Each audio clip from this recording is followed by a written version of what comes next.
Musim penghujan menjadi keberkahan tersendiri bagi pedagang jamur gerigit karena kondisi sejuk dan cenderung dingin.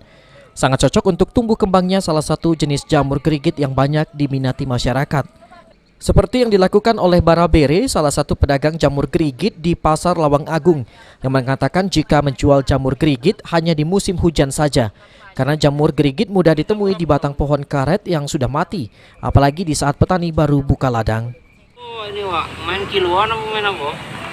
Kita jual. Tomato berapa?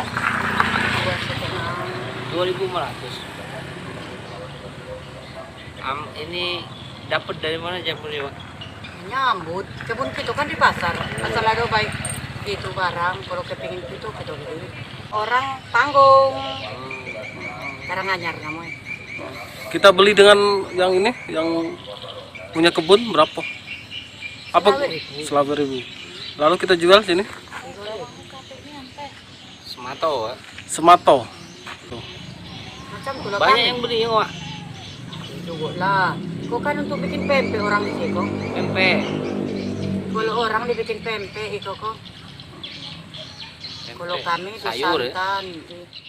Jamur gerigit ini sendiri dibeli warga dengan harga 25.000 per kilonya dan dijual kembali di pasar dengan harga 1 onsnya Rp3.000. Adi Arian, Zapal TV.